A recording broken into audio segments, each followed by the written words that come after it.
नमस्कार साथियों, बहुत बहुत स्वागत है आपका नरेंद्र दानचारण निःशुल्क क्लासेस और आपके प्रसाद पंत वाली क्लासेस में। तो कल का वीडियो आपको उम्मीद करता हूं बहुत पसंद आया होगा और बहुत से कमेंट्स आए मेरे पास में कि सर वास्तव में जो हमारी असमंजस की स्थिति थी उसे आपने दूर कर दिया। रीड चुने, सेकंड ग्रेड चुने या फर्स्ट ग्रेड चुने, है ना। तो वो स्थिति दूर हो गई है, बहुत अच्छी बात है। अब आपको क्या करना है, जो भी एक चीज़ पे फोकस कर लिया, मेरे हिसाब से ज़्यादा फोकस करने वाले स्टूडेंट सेकंड ग्रेड पर हैं और सेकंड ग्रेड का निःशुल्क कोर्स की आज हम लगभग 38वीं क्लास हमारी होने जा रही है। द्विवेदी युग हमारा चल रहा है। आज हम महावीर प्रसाद द्विवेदी और मैथिली शरण गुप्त के बारे में शानदार तरीके से कुछ नया जानेंगे। उससे पहले मैं आपको बता दूं कि डिस्क्रिप्शन में हिंदी पॉइंट ऐप का लिंक दिया हुआ है। हिंदी पॉइंट ऐप डाउनलोड करें, उस पर टेस्ट सीरीज जो चल रही है जीके की 9वीं 10वीं और 12वीं किताबों से, वो बहुत ही कारगर सिद्ध होगी। डेली रात को 9 बजे टेस्ट जरूर दिया करें, ठीक है। तो अब हम आगे स्टार्ट करते हैं और बराबर पढ़ते रहना। आगे इतनी ज़बरदस्त क्लासें आएगी, आपको मिलेगी और बहुत जल्द मैं आपको एक दो ऑफलाइन क्लास का वीडियो भी अवेलेबल करवाऊंगा। तो आप देखना कि मैं जो पढ़ा रहा हूँ उसमें थोड़ा सा अंतर रहता है, क्योंकि वहाँ विस्तार से क्लास होती है और यहाँ पे हम एक सीधा अपना कम्युनिकेशन होता है। तो यहाँ पे मेरे सामने स्टूडेंट नहीं बैठे होते हैं तो थोड़ा सा अनकम्फर्टेबल सा लगता है, लेकिन फिर भी अब तो चूंकि आदत पड़ चुकी है, फिर भी मैं बेस्ट देने की कोशिश करता हूँ। तो आप वो देखिएगा जरूर, बहुत जल्द मैं अपलोड करूँगा, ठीक है। तो आज हम स्टार्ट करते हैं। हमने द्विवेदी युगीन की विशेषताएं पढ़ी, इतिवृत्तात्मकता है उसमें, राष्ट्रीय धारा है कि नहीं है, कुछ विशेषताएं हमने पढ़ी थी। फिर हमने पढ़ा था कि द्विवेदी युगीन में दो धाराएं थी, एक अनुशासन धारा के कवि और एक स्वच्छंद धारा के कवि। स्वच्छंदतावाद का पूर्वाभास भी द्विवेदी युग में देखने को मिलता है, मानवतावाद का पूर्वाभास भी द्विवेदी युग में देखने को मिलता है ना। तो अनुशासन के धारा के जब हम कवि करते हैं तो एक नंबर पे नाम आता है महावीर प्रसाद द्विवेदी। ये वही द्विवेदी जी हैं जिन्होंने 1903 से 1920 तक सरस्वती पत्रिका का संपादन किया था, है ना। द्विवेदी का, महावीर प्रसाद द्विवेदी एमपीडी। जन्म इनका 1864 में होता है, 64 में जन्म होता है और रायबरेली में। कहाँ है रायबरेली? सोनिया गांधी की जो सीट है वो रायबरेली। महावीर प्रसाद द्विवेदी का जन्म वहीं हो रखा होता है। उपनाम जो है इनका भुजंग भूषण भट्टाचार्य के नाम से भी ये जाने जाते थे। देखिए, जो चीजें बता रहा हूं ना वहां से प्रश्न आएगा। आज की क्लास में आप देखेंगे रंग में भंग, ये इतनी रचनाएं हैं मैथिली शरण गुप्त की और मैं आपको सारी की सारी कंठस्थ करवा दूंगा। आप देखोगे ऐसा कैसे हो सकता है सर, और देख लेना आपको कल जब आकर मैं पूछूं तो आप एक भी रचना ऐसी नहीं होगी जो आप बता ना सको, है ना। तो इनका उपनाम है भुजंग भूषण भट्टाचार्य। क्या नाम है? भुजंग भूषण भट्टाचार्य। भ की आवृत्ति हो रही है, महावीर प्रसाद द्विवेदी, है ना। कहा जाता है कि ये भाषा के महान शिल्पी हैं। क्या है? भाषा के महान शिल्पी हैं, बिल्कुल। इन्होंने खड़ी बोली विकास में अपना अहम योगदान दिया था और सरस्वती पत्रिका के माध्यम से इन्होंने खड़ी बोली के विकास में एक अहम भूमिका भी निभाई थी। इन्हें सुकवि कहा जाता है, बिल्कुल कहा जाता है सुकवि, एक अच्छा कवि कहा जाता है। क्यों कहा जाता है? क्योंकि इन्होंने, निराला ने जब इनके पत्रिका में छापने के लिए जूही की कली भेजी थी तब इन्होंने इनकार कर दिया था, बोला ये अश्लील रचना है। इनकी द्विवेदी, महावीर प्रसाद द्विवेदी जो हैं, इनकी जो पत्रिका थी, इन्होंने कविताओं को छांट छांट कर प्रकाशित करवाया था। अच्छी कविताएं जो समाज के हित में हो, जो समाज का निर्माण करे, ऐसी कविताओं का इन्होंने निर्माण करवाया था, है ना। तो अब अगर हम बात करें तो आप देखेंगे नेक्स्ट, सुकवि कहा जाता है, इनको किंकर भी कहा जाता है ना। बिल्कुल, इनको किंकर भी कहा जाता है, सुकवि भी कहा जाता है। ये आधुनिक कवियों के निर्माता हैं। मैथिली शरण जब गुप्त जैसे कवियों के निर्माता कौन है? वो निर्माता हैं कौन? महावीर प्रसाद द्विवेदी आधुनिक कवियों के निर्माता हैं, बिल्कुल। बहुत जब इन्होंने मैथिली शरण गुप्त ने शायद हेमंत जो कविता थी वो प्रकाशित करने के लिए भेजी थी, कहाँ पर? सरस्वती पत्रिका में। तब उन्होंने रसिकेंद्र नाम से लिखकर भेजा था। तब इन्होंने लिख के भेजा था कि अब रसिक बनने का जमाना चला गया है, अब आप लिखना चाहते हो तो कुछ बढ़िया लिखो और वर्तमान के संदर्भ में लिखो। तो इन्होंने फिर भी उनकी कविता को काट छांट करके प्रकाशित करवा दिया था। तो आधुनिक कवियों के ये निर्माता भी कहे जाते हैं। राहुल साकृत्यायन ने इनको चतुर्माली कहकर पुकारा है। क्या कहकर पुकारा है? राहुल साकृत्यायन को चतुर्माली कहकर पुकारा है। तो दोस्तों याद रखें, राहुल साकृत्यायन ने इनको क्या कहा है? चतुर्माली। बिल्कुल, ये क्या है? चतुर्माली है, जो अपने एक साहित्य के बगीचे का पालन पोषण कैसे करना है, ये इनको अच्छी तरह से आता था। देखिए, जिन्होंने लाइक नहीं किया वीडियो को लाइक एंड शेयर जरूर करें। देखो, आपका शेयर करने में 1 मिनट भी नहीं जाएगा, मात्र 30 सेकंड में आप 30-50 जनों को ग्रुप में शेयर कर दोगे, लेकिन उससे बहुत से स्टूडेंट्स तक मेरी जो क्लासेस पहुंचती है उससे उनका फायदा ही होगा, नुकसान कुछ नहीं होगा। विद्या ददाति विनयम, बांटने से बढ़ेगी। आप थोड़ा सा ज़्यादा से ज़्यादा शेयर जरूर करें और हर वीडियो को लाइक जरूर करें, ठीक है दोस्तों। डिस्क्रिप्शन में टेलीग्राम लिंक है, वो ज्वाइन कीजिए चैनल, और हिंदी पॉइंट ऐप भी आपके पास होना चाहिए, सबके पास। आपको निश्चित रूप से अगले 1 साल में बहुत फायदा मिलने वाला है इस चैनल से, ये मैं आपसे वादा करता हूं, आप निश्चित विश्वास रखें। इन्होंने साहित्य के बारे में कहा है, इन्होंने साहित्य को ज्ञान राशि का संचित कोश कहा है। देखिए, बड़े बड़े विद्वान आए, उन्होंने साहित्य के बारे में इतनी अच्छी अच्छी परिभाषाएं दी। क्या कहा है? साहित्य को ज्ञान की राशि का संचित कोश कहा है। यानी व्यक्ति, अगर हम लोग, तो मैं कहता हूं हर वो हिंदी का अभ्यर्थी बहुत महान है जिसके पास हिंदी, हर वो अभ्यर्थी महान है जिसके पास हिंदी है। कैसे है? मैं कहता हूं जितना अथाह ज्ञान और जितनी नैतिकता, सामाजिकता हिंदी में है, वैसी और किसी भी सब्जेक्ट में नहीं है। किसी भी सब्जेक्ट में, सब सब्जेक्ट यहां से पढ़े जाते हैं ऑलमोस्ट। संस्कृत हमारे समझ से थोड़ी बाहर रहती है, क्योंकि चूंकि समय आधुनिक आ चुका है। एकमात्र ऐसा सब्जेक्ट है जिसमें हम पढ़कर इतना ज्यादा ज्ञान अर्जित कर सकते हैं कि अगर हमें 24 घंटे भी अगर बोलने के लिए कहा जाए तो हम निश्चित रूप से उसमें बोल सकते हैं। अध्यापक और वकील कहते हैं कि एक बार बोलना शुरू हो जाए तो चुप नहीं रहते हैं, लेकिन क्या सारे अध्यापक ऐसे होते हैं? नहीं होते हैं। कारण, क्योंकि सिर्फ कुछ कंपटीशन को सिर्फ कंपटीशन के हिसाब से ही देखते हैं। और वैसे आपको देखना भी सही बात है ये, लेकिन सोचिए, हम ताउम्र कोई नौकरी की तैयारी थोड़ी करेंगे। जितना जल्दी हो सके नौकरी लगी है, फटाफट नौकरी लगी है, और उसके बाद बढ़िया बढ़िया किताबें पढ़िए और बच्चों में एक ऐसी भावना जागृति, मतलब ऐसी स्कूल में जाओ जहाँ पे इतना अच्छा ज्ञान दे सको। एक नई पौध जो तैयार हो रही है, नई पौध रचना नागार्जुन की है, नई पौध जो तैयार हो रही है, उसको इतना बढ़िया तैयार कीजिए कि आने वाले समय जो है बहुत अच्छा जाए, अच्छे अच्छे बच्चे आगे आएँ। ठीक है, हर सब्जेक्ट में अच्छे बच्चे आगे आएंगे तो निश्चित रूप से धीरे धीरे जो शिक्षा का जो ये हो रहा है, क्या कहते हैं, एक आर्थिककरण हो रहा है, ये बंद हो जाएगा, है ना।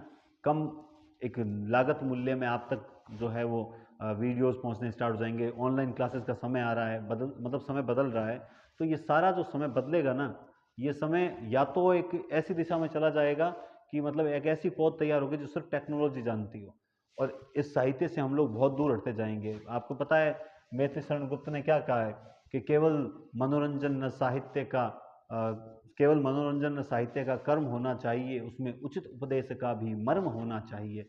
तो हमें ऐसे बच्चों का निर्माण करना है जो हिंदी से हटे नहीं, इंग्लिश मीडियम स्कूलों में जा रहे हैं, ऐसे बच्चों का निर्माण करो जो हिंदी के प्रति लगाव रखे, और वरना बहुत बुरा समय होने वाला है। मैं आज जो कहना चाहता हूँ शायद कह नहीं पा रहा हूँ, क्योंकि आज स्थिति ऐसी है कि मैंने अपने ऑफलाइन स्टूडेंट्स को बताया था कि मोबाइल के चक्कर में एक बच्चे ने, आज 11th क्लास के बच्चे ने जहर खा लिया। बताओ, विडंबना है।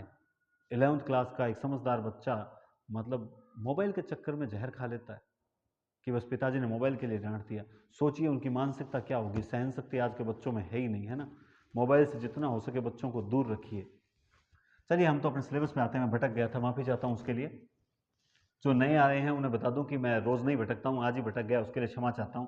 साहित्य को ज्ञान राशि का संचित कोश कहा है। किसने कहा है? महावीर प्रसाद द्विवेदी ने कहा है। इनको आधुनिक गद्य पद्य का परिमार्जन करता कहा जाता है। बिल्कुल गद्य और पद्य को जितना शुद्ध रूप किया, जो एक कहते हैं कि इसमें अभी तक भी ब्रज है ना, ब्रज के शब्द आ रहे थे, और इस तरह से जो एक मतलब छाना हुआ नहीं थी, ये जो खड़ी बोली थी ना, छानी हुई नहीं थी। और इन्होंने क्या किया, गद्य और पद्य को शुद्ध खड़ी बोली में धीरे धीरे लाने का प्रयास करने का श्रेय किसको दिया जाता है? महावीर प्रसाद द्विवेदी। इनके मौलिक ग्रंथ, अगले 1 मिनट तक आप जितना हो सके वीडियो को शेयर कर दीजिए। ऐसी ट्रिक बताऊंगा कि सारे के सारी रचनाएं आपके कंठस्थ हो जाएगी। ध्यान से देखते जाइए कि मंजू और सुमन 2 बहनें थी, काव्य मंजूषा और सुमन। मंजू और सुमन 2 बहनें थी, दोनों कन्याएं थी, दोनों अबलाएं थी, लेकिन जब वो संपत्ति देखती थी तो महिलाएं बन जाती थी और विलाप करने लगती थी। तब महावीर प्रसाद द्विवेदी ने कहा, नागरी तेरी यह दशा। देखिए याद होगी ना, मंजू और सुमन दो बहनें थी, दोनों कन्याएं थी, दोनों अबलाएं थी, दोनों कन्याएं थी, दोनों अबलाएं थी। संपत्ति देखती थी तो महिलाएं बन जाया करती थी और विलाप करने लगती थी संपत्ति के लिए। इसीलिए महावीर प्रसाद द्विवेदी ने कहा, नागरी तेरी यह दशा। बस खत्म कहानी। यही रचनाएं सारी क्या है, महावीर प्रसाद द्विवेदी की रचनाएं हैं। इन्होंने एक संस्मरण लिखा था, सभा की सत्यता। क्या लिखा था? ये बहुत इंपॉर्टेंट है मेरी दृष्टि से, इसको याद रख लेना। सभा की सत्यता जो संस्मरण है वो अत्यधिक इंपॉर्टेंट है। आप देखेंगे महावीर प्रसाद द्विवेदी की रचनावली 15 खंडों में, आप काउंट कर लीजिए, महावीर प्रसाद द्विवेदी रचनावली 15 वर्ण है, और 15 वर्ण है इसीलिए कितने खंडों में है? 15 खंडों में है। ठीक है। डॉक्टर नगेंद्र इन कहते हैं किसके बारे में? महावीर प्रसाद द्विवेदी के बारे में डॉक्टर नगेंद्र क्या कहते हैं? वो कहते हैं कि इनके काव्य का सबसे बड़ा गुण सरलता, असलियत और जोश है। इनके काव्य का सबसे बड़ा गुण जो है सरलता, असलियत और जोश है। सरलता, असलियत और जोश है। सरलता, असलियत और जोश है। सरलता, असलियत और जोश है। बिल्कुल, सरलता, असलियत और जोश है। किसका? महावीर प्रसाद द्विवेदी के काव्य का सबसे बड़ा गुण है सरलता, असलियत, जोश। ये कहता कौन है? डॉक्टर नगेंद्र। तो राहुल साकर्त्यन ने क्या कहा है? चतुर्माली कहकर पुकारा है। आप हर चीज को कंठस्थ करने की कोशिश करें। वीडियोस कई बार वापस देख लें। अगर मेरे किसी दिन छुट्टी होती है तो उस दिन आप दोबारा देख लीजिए, कोई इसमें नुकसान नहीं होने वाला। ठीक है। मैथिली शरण गुप्त पर आते हैं हम। मैथिली शरण गुप्त का जन्म मैथिली शरण गुप्त का 86 झांसी में हुआ था। झांसी मैथिली शरण गुप्त का 86 झांसी चीरगांव झांसी में हुआ था। चीरगांव झांसी में 86 में हुआ था। इनको 636 में राष्ट्रकवि की उपाधि दी गई थी। महात्मा गांधी के द्वारा राष्ट्रपति की उपाधि दी गई थी। राष्ट्रकवि कहा गया था इनको 1936 में राष्ट्रकवि कहा गया था। किसने कहा था इनको राष्ट्रकवि? महात्मा गांधी ने इनको 1936 में राष्ट्रकवि कहकर पुकारा था। यह वही सन था जब मुंशी प्रेमचंद का निधन होता है 1936। यह वही सन है जब प्रगतिशील संघ का प्रथम सम्मेलन लखनऊ में हुआ था, जिसकी अध्यक्षता मुंशी प्रेमचंद ने की थी। और 1936 में जिस प्रगतिशील संघ की स्थापना हुई, जो मैनिफेस्टो लंदन में तैयार हुआ था, उस मैनिफेस्टो को मुंशी प्रेमचंद ने जो है वो हंस पत्रिका में छापा था। ये वही सन है 1936। इसी सन में इनको राष्ट्रकवि की उपाधि महात्मा गांधी द्वारा दी गई थी। ये रसिकेंद्र नाम से भी लिखा करते थे, ब्रज भाषा में रसिकेंद्र नाम से भी लिखा करते थे। किस भाषा में? ब्रज भाषा में रसिकेंद्र नाम से भी लिखा करते थे।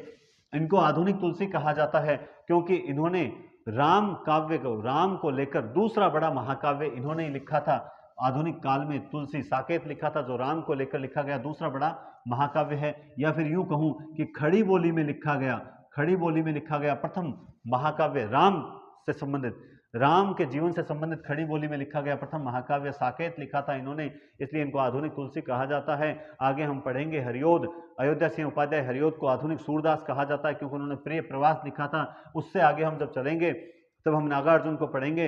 वही नागार्जुन जिनकी रचनाएं हैं युगधारा, हजार हजार बाहों वाली, सरंगे पंखों वाली, मैं तुमने कहा था चना जोर गरम, भस्मांकुर रत्न गर्भा सिंदूर तिलांकित, बहाल आखिर ऐसा क्या कह दिया मैंने, मैं मिलिट्री का बूढ़ा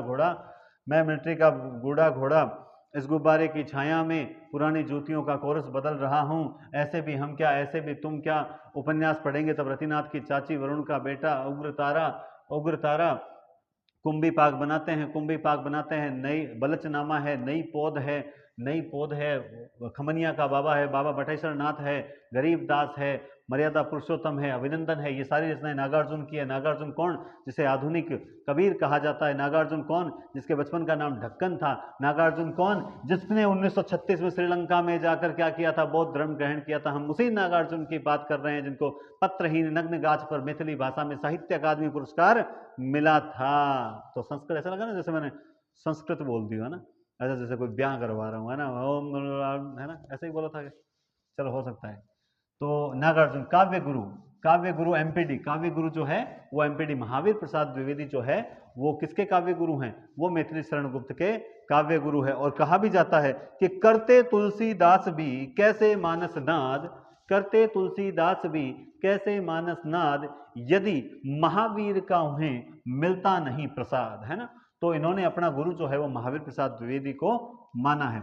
इनका प्रिय छंद है हरि गीतिका छंद, इनका प्रिय है। हरि गीतिका छंद का सूत्र क्या होता है? हरि गीतिका हरि गीतिका हरि गीतिका हरि गीतिका, है ना, 16 और 12 पे, 16 12 28, हरि गीतिका हरि गीतिका हरि गीतिका हरि गीतिका। तो ये इनका प्रिय छंद था हरि गीतिका। इनको जनता के प्रतिनिधि कवि कहा जाता है, इनको जनता का प्रतिनिधि ARC कहते हैं, आचार्य रामचंद्र शुक्ल कहते हैं कि अगर मैथिली शरण गुप्त को जनता का प्रतिनिधि कवि कहा जाए तो कोई अतिशयोक्ति नहीं होगी। यानी मैथिली शरण गुप्त को जनता का प्रतिनिधि कवि किसने कहा है? ARC, आचार्य रामचंद्र शुक्ल ने कहा है। क्या कहा है? आचार्य रामचंद्र शुक्ल ने कहा है। आचार्य रामचंद्र शुक्ल कहते हैं कि जो मैथिली शरण गुप्त है वो सामंजस्यवादी कवि हैं। वो क्या है? सामंजस्यवादी कवि हैं। क्यों है सामंजस्यवादी कवि? तो उसके बारे में हम जब जानते, भाई ARC ने, हमने याद कर लिया भाई आचार्य रामचंद्र शुक्ल ने इनको सामंजस्यवादी कवि कहा है। लेकिन क्यों है? क्योंकि ARC कहते हैं कि गुप्त की सबसे बड़ी विशेषताएं हैं कि उत्तरोत्तर बदलती हुई परिस्थितियों और भावनाओं के अनुरूप अपने आप को ढाल लेना। ARC कहते हैं कि गुप्त की सबसे बड़ी भारी विशेषता यह है कि उत्तरोत्तर बदलती हुई परिस्थितियों और भावनाओं के अनुसार स्वयं को ढाल लेना, ये इनकी सबसे बड़ी विशेषता है। इसलिए इनको कहा गया है सामंजस्यवादी कवि, ARC ने कहा है। अब इनके दो महाकाव्य हैं, साकेत और द्वापर। साकेत और द्वापर, ठीक है, साकेत और द्वापर। लेकिन हम इनकी रचनाएं एक साथ याद करते हैं। देखिए, इनकी सबसे पहली रचना है 1909 में, रंग में भंग पड़ा न। जब भी आपसे कहे रंग में भंग पड़ा, मैथिली शरण गुप्त कहते थे नो, बिल्कुल नहीं पड़ा। जयद्रथ वध वध वध 1910 10 10, वध वध वध, वध करने वाले 10 जने थे। जयद्रथ वध 1910, जयद्रथ वध 1910। भारत भारती, भारत भारती 1912, भारत भारती 1912, भारत भारती। किसान से पंगा लेना खतरा है 1917, खतरा। 1917 में रूस की क्रांति हुई थी कि नहीं हुई थी? किसान से पंगा लेना खतरा है 1917 है, 1917 है। किसान से पंगा लेना खतरा है 1917 है। किसान से पंगा लोगे मोदी जी तो खतरा साफ साफ दिखाई देगा। 1917 किसान को नहीं है खतरा। शकुंतला, देखिए दो जनों को याद रखिए, शकुंतला और वो कहाँ गई मेरी बहन यशोधरा, शकुंतला और यशोधरा। शकुंतला 1923 और यशोधरा 1932। ये बड़ा मैच, बड़े अच्छा मैच होता है। ये शकुंतला 2 3, तो ये कहती है 3 2। पहले श आता है या य आता है? देखिए यरलव फिर श है, तो इसका मतलब श बाद में आता है। लेकिन यहां मैथिली शरण गुप्त की रचनाओं में पहले आएगा। किसान की बेटी शकुंतला थी 1923, इसका काल है। रंग में भंग पड़ा कब पड़ा? जब जयद्रथ ने वध किया था। भारत भारती 12 में लिखी गई थी, भारत भारती 12 में लिखी गई थी। किसान की बेटी शकुंतला रोज पंचवटी पर जाती थी, रोज पंचवटी पर जाती थी। किसान की बेटी शकुंतला रोज पंचवटी पर जाती थी, किसान की बेटी शकुंतला रोज पंचवटी पर जाती थी। पंचवटी 1925, पंचवटी 1900। किसान की बेटी शकुंतला रोज पंचवटी पर जाया करती थी। अनध्य हिंदू, हिंदू 1927। अरे हिंदू 27, अरे हिंदू 27, अरे हिंदू 27। ध्यान रखना 25 में 2 रचनाएं हैं, पंचवटी और अनद्य दोनों ही 25 करते हैं। हिंदू से हमेशा कहा गया है कि अरे बेटा 2 साथ, लेकिन हिंदू कभी एक दूसरे का साथ देता ही नहीं है। तो हिंदू 2 साथ, हिंदू 2 साथ 2 साथ 2 साथ। मैथिली शरण गुप्त कहते हैं हिंदू 2 साथ 2 साथ 2 साथ 2 साथ 7 2। तो ये रचना हो गई 2 7, यानी 1927 में। बात करते हैं हम त्रिपथगा, त्रिपथगा। देखिए 25 27 इसके बारे में। त्रिपथगा, पठ अठ अठ पठ, है ना, त्रिपथगा 1928, 1928 में है। अब ये रचना है शक्ति, ये खास है। अब साहब शक्ति सर याद ही नहीं हो रही, सर क्या करें, ये तो कोई खास नहीं है। जैसे 25 में 2 थी, फिर 27 में 1 है, उसी तरह 1928 में भी 2 रचनाएं हैं। 1928 में भी 2 रचनाएं हैं, त्रिपथगा और शक्ति। कौन कौन सी? त्रिपथगा और शक्ति। अब आता है हमारा गुरुकुल, और गुरुकुल में दोनों को जाना पड़ेगा। गुरुकुल में बहन भाई दोनों को जाना पड़ेगा। गुरुकुल, गुरुकुल में दोनों, गुरुकुल में गए कौन, दोनों, गुरुकुल में गए कौन, दोनों, गुरुकुल में गए कौन, दोनों। राम और लक्ष्मण दोनों गए थे। गुरुकुल में कौन गए, राम और लक्ष्मण दोनों गए थे। छोड़ो राम लक्ष्मण को, लव और कुश दोनों गए थे। गुरुकुल में कौन पले थे, दोनों पले थे, दोनों, गुरुकुल में दोनों, दोनों। ये जो विकट भट्ट है इसमें सरदारों का वर्णन है। विकट भट्ट में सरदारों की 3 पीढ़ियों का वर्णन है।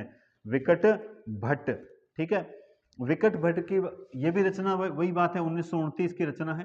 तो देखिए 28 में 2 हो गई, 29 में साकेत केत केत केत केत 31, साकेत 1931, साकेत 1931, साकेत 1931 में है कि नहीं है। और द्वापर जो है, द्वापर 1936 की रचना है। ये द्वापर 1936 में लिखी थी जब इनको राष्ट्र कवि कहा गया था, 1936 में। ये द्वापर नहीं है, ये छापर है। क्या है, छापर। हमें तो याद रखना है द्वापर नहीं, छापर याद रखना है। क्या याद रखना है, हमें तो याद रखना है द्वापर नहीं, छापर याद रखना है। छापर 636 में 6 छापर, द्वापर 636 में 6 छापर, छापर नहीं द्वापर, 636 में छापर, छापर नहीं द्वापर याद रखना है। हमें सिद्धराज याद रखना है। सिद्धराज कब याद रखोगे, सिद्धराज भी 36 में याद रखोगे, सिद्धराज भी 36 में याद रखोगे। देखो 36 में फिर से 2 रचनाएं आ गई, द्वापर 6 छापर छिद्रराज, 6 छापर छिद्रराज। नोटिस कीजिए 9 में एक रचना इंपॉर्टेंट है, 10 में एक रचना इंपॉर्टेंट, 12 में एक रचना इंपॉर्टेंट है, 17 23, फिर पंचवटी ये 25 में आई।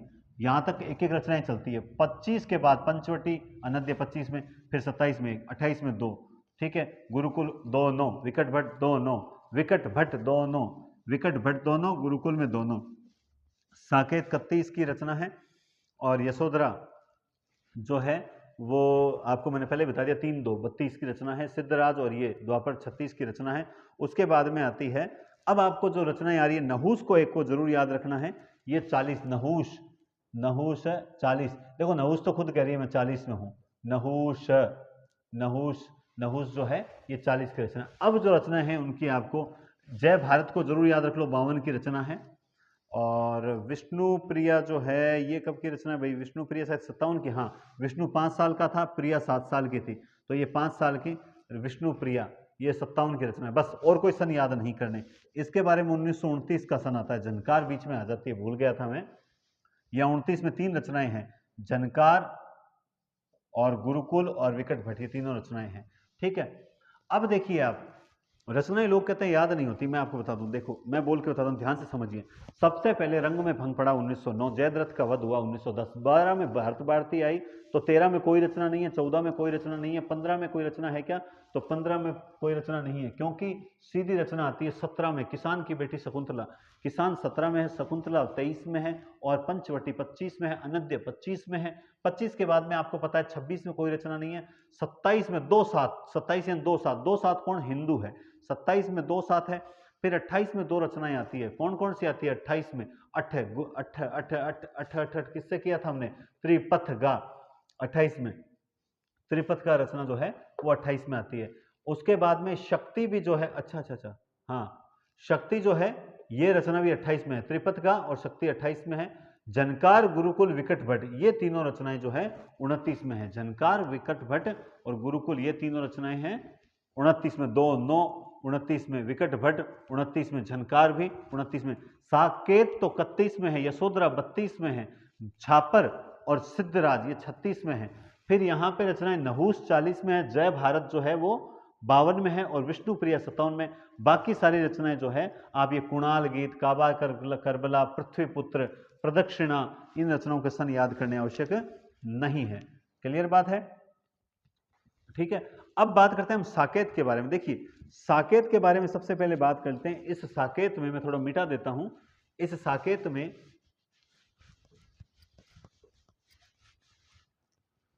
देखिए साकेत, हम बात कर रहे हैं साकेत की। साकेत में कुल 12 सर्ग हैं। कितने सर्ग हैं, 12 सर्ग हैं। ये खड़ी बोली में लिखित राम से संबंधित प्रथम महाकाव्य है। प्रथम महाकाव्य खड़ी बोली में लिखित प्रथम है। अगर वैसे पूछा जाए ना तो द्वितीय नंबर पे है, क्योंकि प्रथम नंबर पे तुलसीदास का रामचरितमानस है। इसमें 12 सर्ग हैं। कितने सर्ग हैं, इसमें 12 सर्ग हैं। जो इसमें 9वां सर्ग है वो बड़ा मार्मिक है, सबसे मार्मिक सर्ग है, क्योंकि इसमें क्या है, उर्मिला का विरह वर्णन है, उर्मिला विरह वर्णन है ना, उर्मिला का विरह वर्णन है। 8वें सर्ग में कैकेयी का पश्चाताप है, कैकेयी का पश्चाताप है 8वें सर्ग में। इसे नए युग का काव्य कहा जाता है, नए युग का काव्य कहा जाता है। 8वें सर्ग में ये क्या है, कैकेयी का पश्चाताप है, इसे नए युग का काव्य है, शायद ये क्या है, नहीं नए युग का नहीं है, इसको कहा जाता है, मैं अभी गलत बता दूंगा अभी, है ना, फिर बाद में क्या मिस्टेक सुधारी भी नहीं जाती। इसको नंद दुलारे वाजपेयी ने, इसको नंद दुलारे वाजपेयी ने क्या कहा है, युग का, मार्कर दूसरा देते हैं,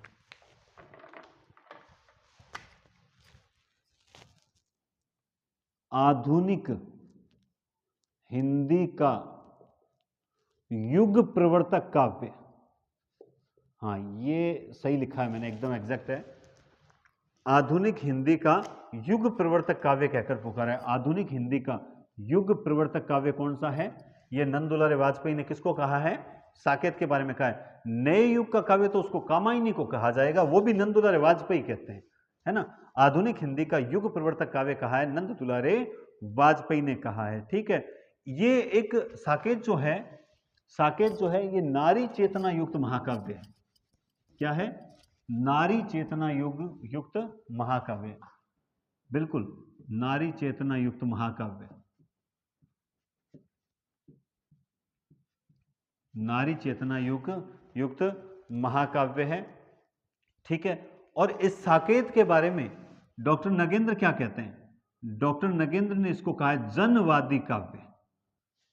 किसने कहा है, नगेंद्र ने कहा है कि ये तो जनवादी काव्य है। साकेत के बारे में कहते हैं कि ये तो क्या है, जनवादी काव्य है। अब ये इसका प्रेरणा स्रोत क्या है, इसका प्रेरणा स्रोत जनवादी काव्य है। और इसका प्रेरणा स्रोत अगर हम पूछें तो देखिए, साकेत का प्रेरणा स्रोत रविंद्रनाथ टैगोर जो है, रविंद्रनाथ टैगोर, इन्होंने एक निबंध लिखा था, क्या, नारी विषयक, इन्होंने लिखा था शायद काव्य की उपेक्षिताएं, काव्य की उपेक्षिताएं, हाँ बिल्कुल, रविंद्रनाथ टैगोर ने एक निबंध लिखा था काव्य की उपेक्षिताएं, कि काव्य में ऐसी स्त्रियां जिनका त्याग बहुत बड़ा था, लेकिन फिर भी काव्य का विषय उन्हें कभी नहीं बनाया गया, उन पर काव्य नहीं रचा गया।